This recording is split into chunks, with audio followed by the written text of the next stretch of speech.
जय हिंद मेरे दोस्तों। बेटा जैसे कि मैंने आपको बताया था कि एक एसएससी का जो एक सीक्वेंस मैंने शुरू किया है एमटीएस हवलदार के लिए, उसका मैं फर्स्ट क्लास ले रहा हूँ बेटा। और ये जो फर्स्ट क्लास है हमारा स्पॉटिंग एरर, जैसा कि आपको दिख रहा होगा, इसमें मैंने कुछ गोल्डन रूल्स आपको बताए हैं कि जो बहुत ही इंपॉर्टेंट होने वाले हैं और ज़्यादातर क्वेश्चन हमारे उससे आते हैं। देखो सबसे पहले हम बात करेंगे इस नाउन के लिए कि नाउन से वो कौन कौन से इंपॉर्टेंट रूल है जो आपको पढ़ना है। बेटा याद करना, नाउन कितने होते हैं? 5। प्रॉपर, कॉमन, कलेक्टिव और स्टेट मटेरियल नाउन। इन्हीं को जब काउंटिंग के बेस पे डिवाइड किया जाता है बेटा, तो दो काउंटिंग इसके बेस पे काउंटेबल और अनकाउंटेबल कर दिया जाता है। जो स्पॉटिंग एरर से इससे क्वेश्चन आता है उसका मैं एक छोटा सा आपको नमूना दिखाना चाहूँगा। जैसे एक क्वेश्चन आ जाए कि मैथमेटिक्स, क्वेश्चन हमारा मैथमेटिक्स और एक ऑप्शन दे दे आर इज सब्जेक्ट। समझ में आया? अब देखिएगा यहाँ पे ये एक ऐसा नाउन है जो हमेशा एस और ई एस के फॉर्म में रहता है। मतलब ये एक ऐसा नाउन है जो हमेशा एस और ई एस के फॉर्म में रहता है। तो कुछ बच्चे ऐसा सोचेंगे यार ये तो प्लूरल नाउन है, तो इसके साथ हमको आर लगाना चाहिए। लेकिन नाउन का रूल ये कहता है कि अगर कोई एस और ई एस वाले अगर कोई नाउन है पहले से, तो हमेशा उनके साथ प्लूरल फॉर्म का, सिंगुलर फॉर्म का यूज किया जाए। समझ में आ रहा है? ये मेरा पहला गोल्डन रूल था जिसको आपको नोट करना है। रूल नंबर 1 ये कहता है कि इफ अ नाउन, अगर कोई नाउन एस और ई एस के साथ है, एस और ई एस के साथ पहले से है, तो हम यूज करते हैं, we use singular form. Singular form हम यूज करते हैं। ऐसे तमाम नाउन हैं जो एस और ई एस के साथ पहले से ही बिलोंग करते हैं। देखिए चीज़ों को ना समझना बहुत जरूरी है। कैसे हम समझ पा रहे हैं? क्या हमको सब कुछ पढ़ना है?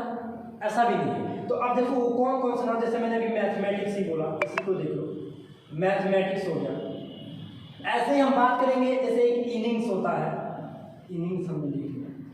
ऐसे देखो फिजिक्स हो गया। आप सुना? तो आपको ऐसे कितना याद रखोगे? मुझे जरा बताओ कितना याद रखोगे आप? याद नहीं रखोगे। इसीलिए मैं बोल रहा हूँ कि आपको ये वाली पॉइंट याद रखना है कि एस और ई एस वाले अगर नाउन कोई पहले से है तो बेटा हमेशा हम उसको सिंगुलर फॉर्म में डिनोट करेंगे। मतलब अगर लिख जाए इनिंग्स, तो इनिंग्स के साथ भी आपको सिंगुलर फॉर्म लगाना है। मैथमेटिक्स, फिजिक्स, समझ में आ रहा है, जिम्नास्टिक्स, ये जितने भी नाउन होते हैं जो एस और ई एस पे खत्म होता है बेटा, उनके साथ हमेशा हम सिंगुलर फॉर्म को डिनोट करते हैं। ये मेरा पहला रूल नंबर 2। रूल नंबर 2 वो कौन सा गोल्डन रूल है नाउन से रिलेटेड, जरा हमको बताइए। देखिए वो तमाम अनकाउंटेबल नाउन, उनको हमेशा हम प्लूरल फॉर्म में यूज करते हैं। जो हमेशा अनकाउंटेबल नाउन है, जैसे इस बार अनकाउंटेबल नाउन, अगर कोई पहले से अनकाउंटेबल नाउन है तो हम हमेशा उनको प्लूरल फॉर्म में लेंगे, such as here, uncountable.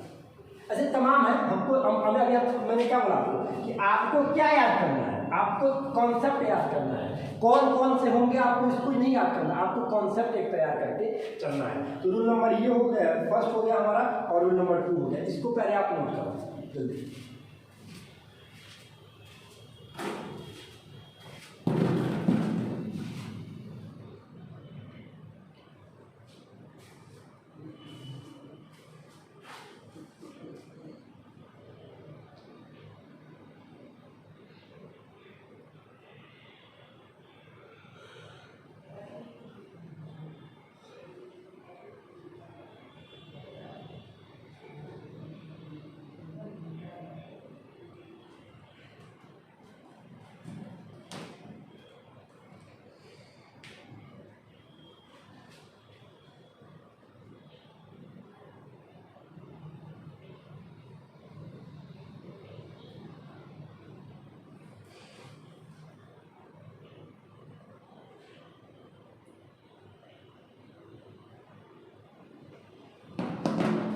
Okay, समझ में आ रहा? तो ये हो गया हमारा अनकाउंटेबल नाउन लिखे, जैसे हियर हो गया, ऐसे तमाम ऐसे हैं। तो इनका क्या करना है? आपको लिखना है सिंगुलर, जो सिंगुलर फॉर्म को डिनोट करता है। अब ऐसा नहीं है कि वो प्लूरल है हमेशा, तो उसको हम प्लूरल फॉर्म में डिनोट करेंगे। इनका हो गया हमारा सिंगुलर फॉर्म। अब जरा देखिए रूल नंबर 3 क्या कहता है। जो गोल्डन रूल है हमारा, वो रूल नंबर 3 ये कहता है बेटा, रूल नंबर 3 हमारा ये कहता है कि अगर कोई नाउन है बात ध्यान सुनिएगा, अगर कोई नाउन है जो पेयरिंग में है, जो पेयरिंग में है, जैसे सीजर्स हो गया, समझ रहा है, जो पेयरिंग में जींस हो गया, ऐसे तमाम चीज, तो इसको रूल नंबर आपको ये लिखना है कि पेयरिंग जो थिंग्स होते हैं वो हमेशा कौन सा फॉर्म, तो प्लूरल फॉर्म को डिनोट करता है।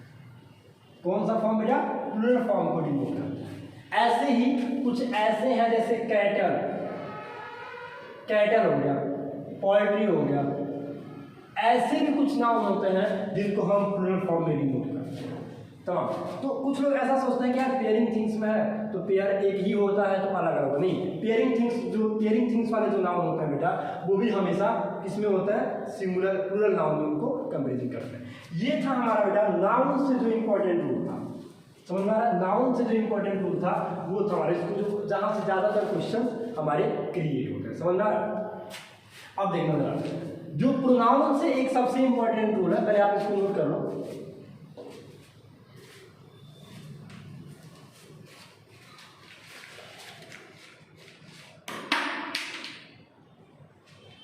चलिए अब इसको एक प्रोनाउन से भी हमारा एक इंपॉर्टेंट रूल है, उसको जरा देखते हैं।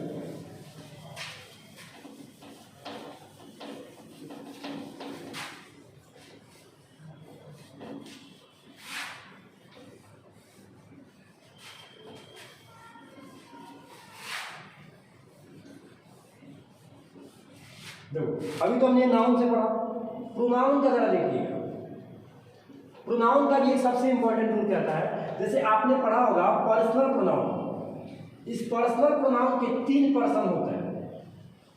इस पर्सनल प्रोनाउन के कितने पर्सन होते हैं, 3। फर्स्ट में आता है आई और वी, सेकंड में आता है यू, और थर्ड में आता है ही, सी, इट, दे। ये तो प्रोनाउन का हो गया। अगर सिर्फ हम पर्सन की बात करें तो जो नेम होता है, खैर नेम तो नाउन है, लेकिन अगर हम पर्सन से अगर डिवाइड करें तो जो हमारा नेम होता है वो भी आता है हमारा थर्ड पर्सन। इससे एक सबसे बड़ा एक जो गोल्डन रूल में बताऊँ, एरर में क्या देता है, सीक्वेंस देखना। अगर किसी भी सेंटेंस में तीनों पर्सन आ जाए, फर्स्ट भी आ जाए, सेकंड भी आ जाए, थर्ड भी आ जाए, तो क्या उसको हम कैसे सॉल्व करेंगे, इसको समझ में आ रहा है। तो देखना बेटा, उसका एक सीक्वेंस चलता है, और वो जो सीक्वेंस होता है कि अगर किसी सेंटेंस में फर्स्ट, सेकंड, थर्ड तीनों पर्सन आ जाए तो उनको हम 231 के रूल से फॉलो करते हैं।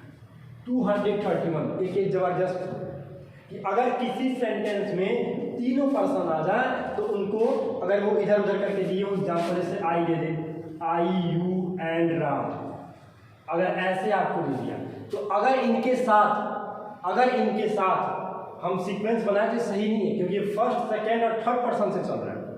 तो फर्स्ट, सेकंड और थर्ड पर्सन से नहीं चल रहा है। अगर आपको इसको सीक्वेंस, अगर इसको सही करना है तो वो होता है हमारा 231, मतलब सबसे पहले यू, फिर होगा हमारा राम एंड आई, समझ में आ रहा है, ये सीक्वेंस होता है। तो अगर किसी सेंटेंस में तीनों पर्सन दिया है तो उसको हम किससे डिनोट करेंगे बेटा, 231 के रूल से चलेंगे। ये भी एक गोल्डन रूल में आता है जो प्रोनाउन से रिलेटेड है।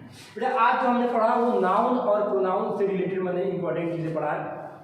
इसके बाद हम एडजेक्टिव वर्ब से भी जो इंपॉर्टेंट रूल्स हैं उसको हम पढ़ेंगे, जहाँ से क्वेश्चन ज़्यादा आ रहे हैं, समझ में आ रहा है। तो आप इसको एक हमारे यूट्यूब चैनल पर अगर आप नए हैं तो चैनल को सब्सक्राइब कीजिए और इस पर जुड़े रहिएगा, क्योंकि आपको कंटिन्यू एक से बढ़ के एक जो इंपॉर्टेंट रूल है उसको हम बताएंगे, जो आपके एग्जाम में बहुत ही बेटा हेल्पफुल होने वाला है। ठीक है, आई होप आपको समझ में आया होगा, और इस चैनल को शेयर भी कीजिए बेटा, क्योंकि ये एक ऐसा चैनल है कि जिसपे आपको क्लास 9, 10th, 11th, 12th की भी सारी चीज़ें जो बेसिक है उसको पढ़ाई जाएंगी, CBSE, और कंपटीशन लेवल में जो जितने भी इंग्लिश जो कंपटीशन लेवल है, जो इंग्लिश उसमें इंक्लूडेड टेंशन है, उस पर सारी चीज़ों को पढ़ाया जाएगा। ठीक है बेटा, थैंक यू। आप उसको नोट कर लीजिएगा, और जहाँ कुछ समझ नहीं आया होगा उसको प्लीज़ ज़रूर कमेंट बॉक्स में पूछिएगा कि सर हमको ये बात समझ में नहीं आई। Thank you.